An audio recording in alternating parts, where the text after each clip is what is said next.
je ne peux pas être au champ, ici en campagne, sans toutefois vous montrer ce que je fais, ou ce que je suis en train de faire. Donc actuellement, je suis en train de s'aimer. Vous voyez par exemple ici, là c'est un banco presque, donc voilà aussi l'autre dans le seau là-bas. Vous voyez par exemple là, il y a l'autre dans le seau.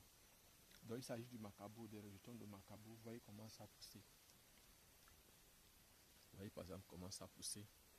Et actuellement là, je dois faire, donc tout ce que je mets ici là sont des semences qui ont germé. Et vous pouvez voir par exemple là. Regardez par exemple là.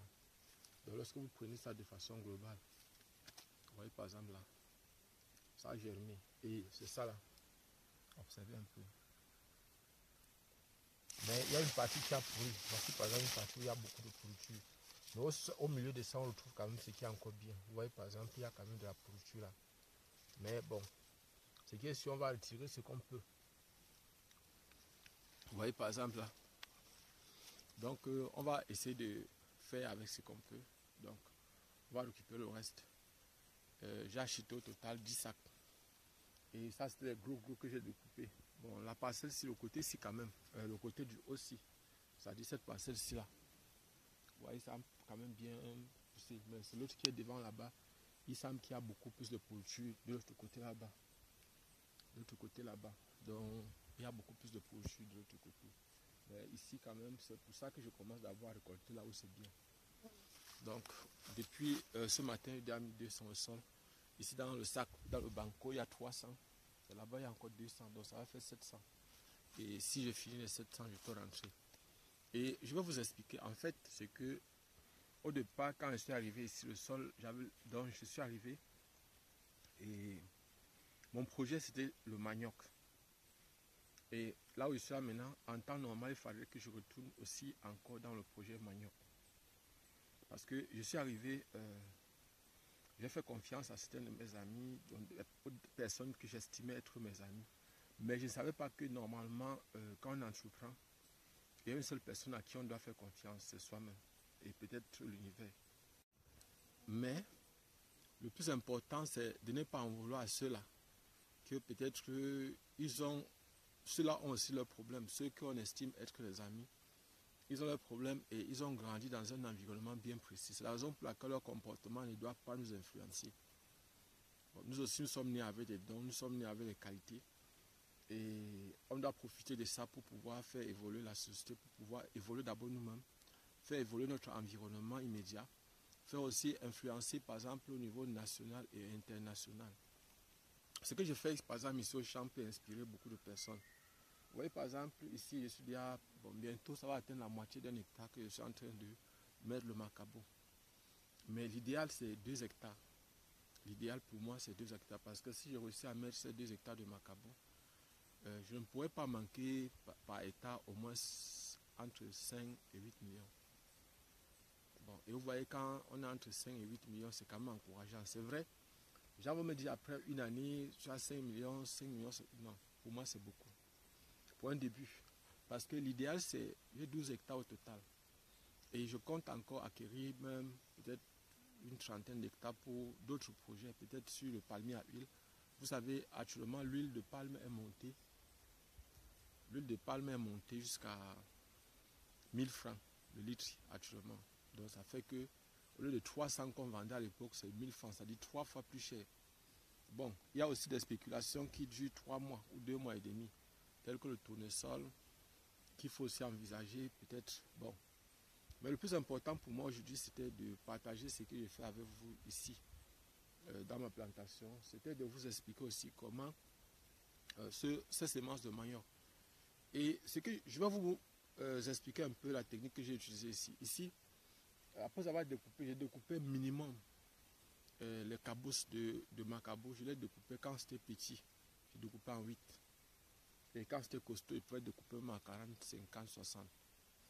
Et quand j'ai découpé donc maintenant les premiers, c'est-à-dire ce qui étaient les petits morceaux là, je découpais en 4. Les petits morceaux, je découpais simplement en 4, parfois en 2. Et lorsque par exemple c'était un peu costaud, je découpais en 8. Donc bon. Et je voudrais vous dire que bon, en fait, les petits ont bien réussi. Hein. Il n'y a pas eu beaucoup de pourriture sur les petits comme sur les gros. Et aussi, même sur les gros, s'il n'y a pas trop de pourriture, bon, en fait, c'est que j'ai vu la meilleure façon de disposer. Et aussi la technique. Ici, là, donc, je ne vais pas vous cacher. Ici, j'ai utilisé une technique. Par exemple, j'ai utilisé les nématicides. C'est-à-dire ce qu'on appelle insecticides du sol. Parce qu'il y a deux types d'insecticides.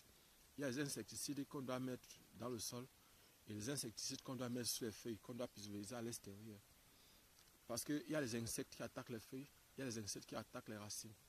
Donc ici sur ceci, j'ai mis plutôt les insecticides qui attaquent donc qui tuent les insectes qui attaquent les racines. Et c'est ça bon, les nématicides, les insectes, j'ai mis ça. Et j'ai constaté que lorsque je versais, quand je finissais de traiter, je mettais, et puis quand on saupoudre, avec encore, lorsque c'est encore mouillé, on saupoudre, il y a de fortes chances qu'il n'y ait pas beaucoup de pourriture. Et ce que j'ai constaté, ce que j'ai pu constater ici.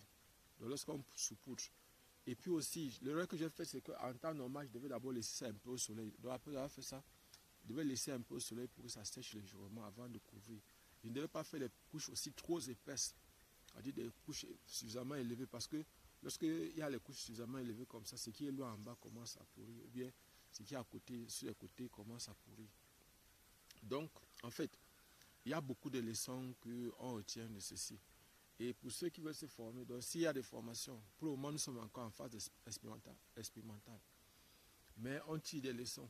Il y a aussi, j'ai aussi lancé la pépinière. Je vous ai montré ça la fois. Bon, je ne vais pas encore montrer parce que je suis encore en train de préparer les vidéos là-dessus.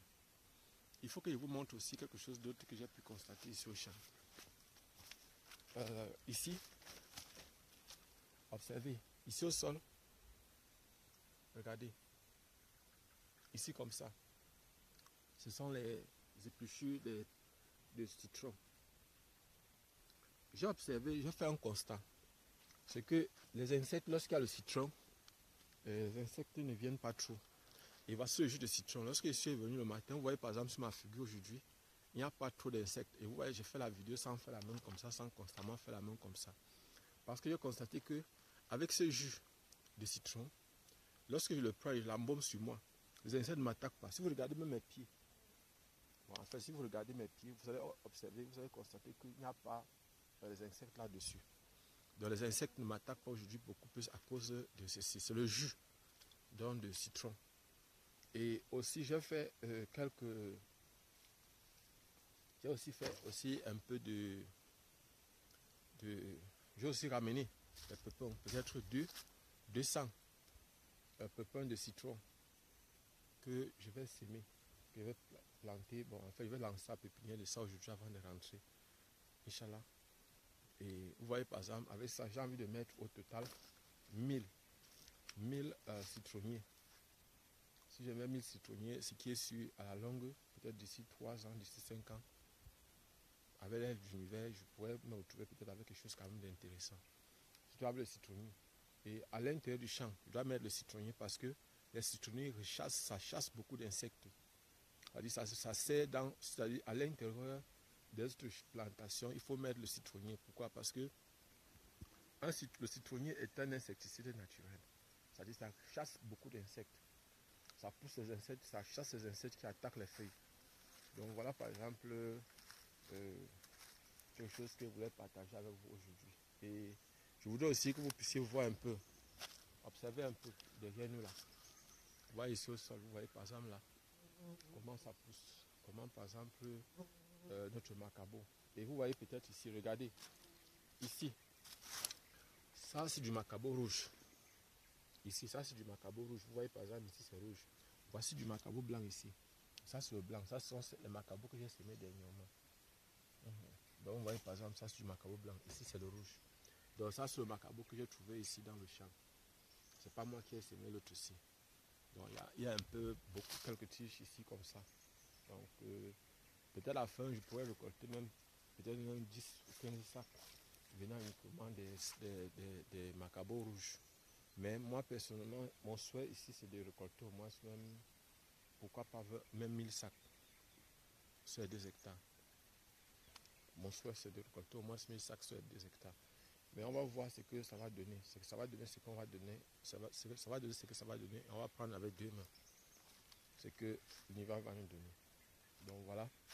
Et puis aussi, je voulais dire à ceux qui font les prépas, prépas de la fac médecine, que nous sommes aujourd'hui lundi, le 26 août 2024. Donc, à partir de demain mardi, le 27 août 2024, je donne 4 jours gratuits pour tous ceux qui ont les problèmes, qui font les prépas de concours. 4 jours gratuits. Pour ceux qui font la fac médecine, je leur donne une semaine gratuite. Mais après ça, on va relancer avec les séances qui seront payantes. Et je tiens à dire à ceux qui se fâchent constamment lorsqu'on leur demande de payer. Vous devez savoir une chose, c'est que pour poster les vidéos que j'ai fait là, je dois avoir les mégas. Pour venir au champ, par exemple, faire des vidéos comme ça, je dois payer le transport. Et tout ça, c'est parce que j'estime que vous aussi, vous méritez de connaître. Vous méritez d'apprendre. Et il y a des gens qui me demandent souvent quelle est la meilleure école dans laquelle il faut passer. C'est-à-dire entre Isabé, entre la FASA et les écoles du Minader, État, tout ça comme ça, les écoles du Minader, quelles sont les meilleures écoles dans lesquelles il faut partir? Ce n'est pas une question qu'il faut répondre comme ça. Ça va dépendre de la personne. Ça va dépendre maintenant de l'âge de la personne et puis des ambitions, des intentions de la personne. Parce que une personne peut-être qui est déjà en retraite, je ne peux plus lui demander d'aller peut-être à l'école apprendre, non. Une personne qui est jeune et qui a obtenu peut-être un diplôme qui ne lui sert à rien. Peut-être il a un master 2 en finance, en banque et monnaie, et peut-être ou bien en transit. Il y a des gens qui partent faire des formations. Ce sont des bonnes formations, mais ce sont des formations où il faut avoir peut-être un réseau. C'est-à-dire quand je dis un réseau, ce sont des personnes prêtes à vous employer. Peut-être un membre de la famille ou bien une personne, une connaissance qui peut-être peut vous placer quelque part.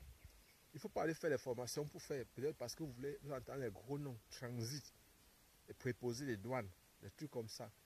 Ce sont des très bonnes filières, mais le truc c'est que quoi? C'est que ça doit être un projet, c'est-à-dire que vous devez faire ces filières-là parce qu'il y a déjà des gens qui peuvent vous positionner quelque part. Et il faut savoir une chose, c'est que dans la plupart des entreprises, il y a des gens qui préfèrent parfois, c'est-à-dire ce sont des trucs qui sont sur le terrain que vous rencontrez, parfois les membres de leur famille ou bien les personnes de leur village, parce qu'elles peuvent facilement contrôler ces personnes-là.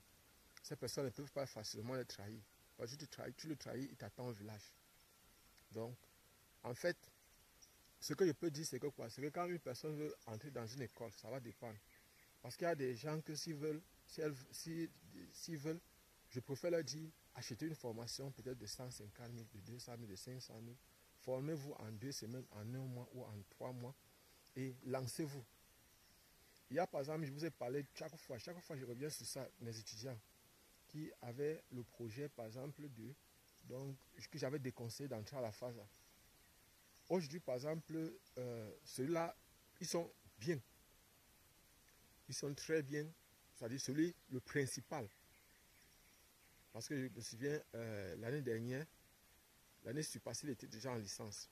L'année passée, il était en licence, en 3e année. Licence, donc en 3e année à l'université, filière physique. Et en fait, leur projet, je crois, portait sur le dernier projet sur lequel ils les ont laissés, c'est sur le manioc. Et ils estimaient que sur 3 hectares de manioc, ils peuvent avoir jusqu'à 27 millions de francs CFA. Sur 3 hectares de manioc. Ils comptaient transformer leur manioc en tapioca. Et aujourd'hui, par exemple, le prix du manioc, le prix du tapioca a doublé.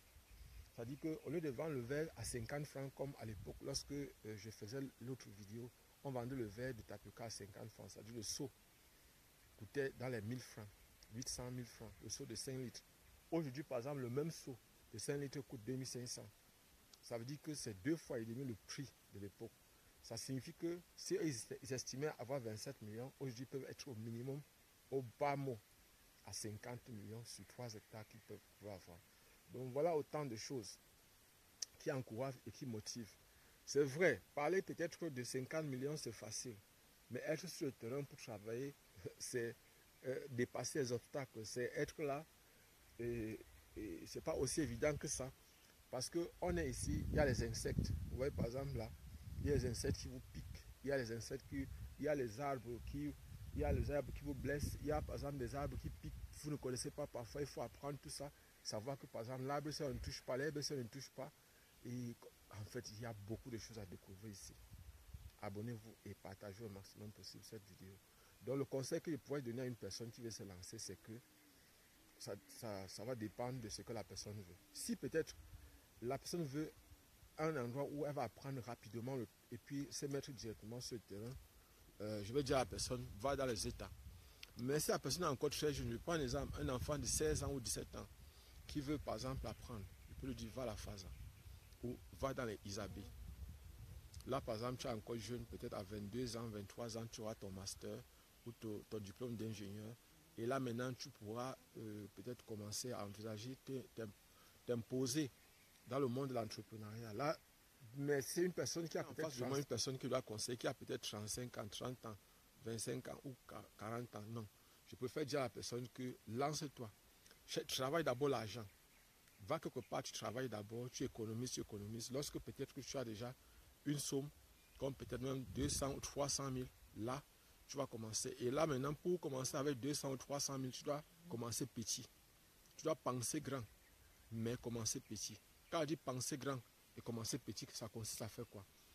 Penser grand signifie que tu dois envisager que peut-être dans 5 ans, je dois avoir peut-être 10 hectares d'arbres fruitiers. Je dois être indépendant. Je dois gagner chaque année au moins 50 millions. Voilà penser grand. Maintenant, il faut commencer petit. Commencer petit veut dire quoi? Que si j'ai mes 200 000 ou mes 300 000, je dois commencer par les spéculations, par les choses qui ne durent pas. C'est-à-dire par les cultures qui ne vont pas faire 6 mois, qui ne vont pas faire 1 an, qui ne vont pas faire 2 ans avant de commencer à me rapporter de l'argent. Je dois commencer avec les cultures, si possible, cultures qui peuvent me donner l'argent après 1 mois et demi, 2 mois maxi. C'est-à-dire les cultures et qui n'échouent pas, je précise bien qui n'échouent pas. Il y a par exemple les cultures comme la morale noire, ce qu'on appelle Japche chez les Bamoun, ce qu'on appelle Jamanjamba chez les anglophones. Les autres appellent ça le... comment on appelle ça? Le zoom. Voilà, au centre, dans la région du centre, on appelle ça le zoom. Vous commencez peut-être par la morale noire, c'est ça qu'on appelle la morale noire. Vous commencez par ça. Et puis maintenant, vous pouvez lancer à côté peut-être les projets, les petits trucs sur le maïs, le gombo. Ça, vous commencez même par la culture maraîchère, par les choses qui ne vont pas durer. Avec l'argent que vous aurez maintenant, au fur et à mesure que votre capital va grandir, au fur et à mesure maintenant, vous implémentez votre projet d'arbre fruitier. Donc voilà par exemple ce que je peux donner à une personne qui me demande des conseils sur comment investir, sur comment par exemple implémenter. Et puis il y a les cultures comme le macabo. Le macabo c'est une plante qui fait 9 mois, 1 an. Donc il faut être patient. Le manioc c'est la même chose. Il y a le manioc de 6 mois, il y a le manioc d'1 an. Normalement quand j'étais à l'IRAD, ils m'ont fait comprendre que le manioc de 6 mois n'existe pas, mais c'est faux, ça existe. Donc parce que j'étais à l'IRAD de Mbalmayo, sont eux. Mais il y a quelqu'un quand même là-bas qui m'avait dit qu'il pouvait trouver le manioc de 6 mois à Meyom Sala, dans le village du président de la République. Bon, je ne suis pas parti, je suis allé à Yaoundé, j'ai acheté. Il y a ça aussi à Idéa, il y a aussi ça partout, même ici. C'est parce qu'il n'avait pas touché les bonnes personnes ici, il devait trouver ça. Et actuellement, je suis en train de rechercher parce qu'il me faut mettre même ne serait-ce qu'un petit 1 hectare ou 2 hectares de manioc. Parce que depuis là, je suis venu pour le manioc normalement. Et il fallait que je teste, j'applique pour vous dire si ça rapporte vraiment de l'argent ou si ça ne rapporte pas. Donc ici actuellement, si je ne veux pas vous cacher, c'est pas facile, c'est pas évident. Mais voilà. Et avant d'arrêter cette vidéo, je vais arrêter cette vidéo bientôt. Avant d'arrêter, je voudrais dire à ceux donc qui font les prépas concours, ceux qui préparent le concours, vous qui avez les enfants, aidez-les à réussir. Vous qui avez les enfants, vous qui avez les petits frères, aidez vos enfants à réussir. Aujourd'hui, les concours ne sont plus comme à votre époque. Il y a des gens qui disent que oh, à notre époque, on réussissait le concours. Non. Aujourd'hui, là, quand il y a un concours où il y a 100 places, on a 5 000, on a 10 000 candidats. Et vous pensez que à votre époque, quand il y avait un concours où il y avait 100 places, parfois il y avait 80 candidats. Ça dit qu'il fallait même compléter. Et les 80 même ne partaient pas à l'école parce qu'il y avait d'autres qui devaient réussir d'autres concours, à d'autres concours. Aujourd'hui, par exemple, vous voulez que vos enfants, n'ayant pas, par exemple, des compétences suffisantes, parce qu'aujourd'hui, la concurrence est rude. Il y a les personnes qui font 2 ans, 1 année, qui après le bac, ça sert au quartier, ou bien après la licence, ça sert au quartier pour faire les prépas. Ils paye les prépas pendant une année entière pour se préparer uniquement. Et ces candidats-là, vous allez venir, par exemple, là, tenter, vous dites que vous tentez votre chance. Quelle chance? La chance, la rencontre entre une bonne préparation et une opportunité. Et la chance, il faut la provoquer. La chance n'est pas une chose qu'on trouve quelque part. La chance, il faut la provoquer. Et là, pour provoquer la chance, il faut se former. Il faut s'apprêter, il faut être prêt. Pour que quand le moment arrive, je prends un exemple. Une personne qui s'était formée avant 2011, avant les projets de grande envergure qu'il y a eu au Cameroun, dans le pipeline Tchad-Cameroun, et qui s'était formé en chaudronnier, et que par exemple, quand le projet arrive,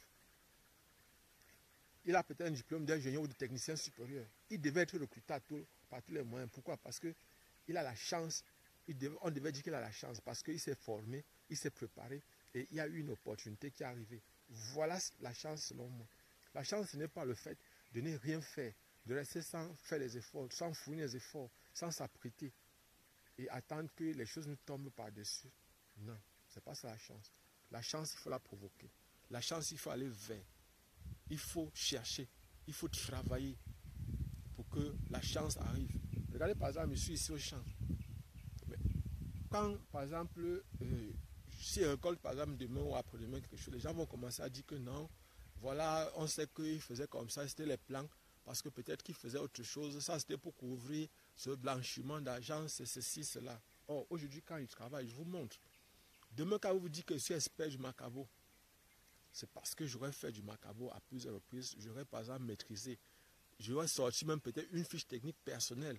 Je vous ai dit, nous, c'est le défi qu'on a, c'est de confirmer ou d'infirmer ce qu'il y a dans les documents de fiches techniques. C'est-à-dire quand on me dit par exemple que la culture du macabo doit faire ceci, comme ça, moi, je dois travailler, je suis en milieu paysan. Je n'utilise pas les engrais. En dehors des nématicides et des trucs là, ce n'est que ça que j'utilise parce que bon, je n'ai pas suffisamment les cendres, parce qu'en fait, en temps normal, je devais utiliser les cendres, mais j'utilise les herbicides, les insecticides, nématicides fongiques, c'est-à-dire pour attaquer ceux qui attaquent, par exemple, les insectes du sol, c'est-à-dire qui attaquent les bactéries qui vont toucher les racines des plantes. Abonnez-vous, partagez au maximum possible cette vidéo. Donc, pour ceux qui font les prépas concours, je voulais vous dire simplement que nous avons venu.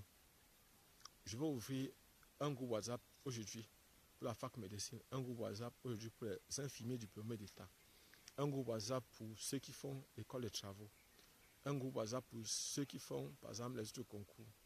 Mais je voudrais vous préciser que la condition pour travailler, la condition pour entrer, c'est que vous acceptiez que vous allez travailler en mathématiques.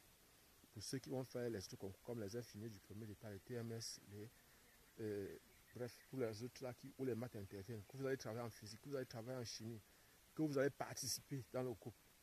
Donc, quand on arrive là, quand on dit peut-être 16h ou 17h, qu'à 17h, tout le monde sort là. Et là, on est d'accord que si une personne manque 3 fois, on la fait sortir du groupe. La personne ne participe pas, on la fait sortir du groupe. On ne doit pas avoir des spectateurs, nous on veut les acteurs. Donc, pour ceux qui font les prépas pour la fac médecine, dans quelques jours, on va doubler le prix. Donc, ne vous inquiétez pas. On va travailler avec vous, les frères. Pour ceux qui veulent, nous sommes encore en train de passer les dernières minutes. Et on vous donne une semaine de prépa gratuit. Donc, on a une semaine de prépa gratuit. Mais, le problème, c'est que quoi? C'est que pour assister à une semaine de prépa gratuit, on s'inscrit. Vous allez vous inscrire. Une semaine de prépa gratuit, on s'inscrit à 2000 francs. 2000 francs pour les frais d'inscription au prépa gratuit pendant une semaine. C'est ce que je peux vous donner. On s'inscrit à 2000 francs. Et dès lors que vous faites le dépôt, directement vous inscrivez. Et le soir du jour là, vous commencez. Et vous pouvez poser tous vos problèmes. Pour ceux qui font la fac médecine, vous pouvez poser tous vos problèmes en physique et en chimie. Surtout dans les deux matières là. Parce que c'est ça qui fait échouer les gens. La physique et la chimie. Abonnez-vous et partagez. On se voit prochainement. Inch'Allah.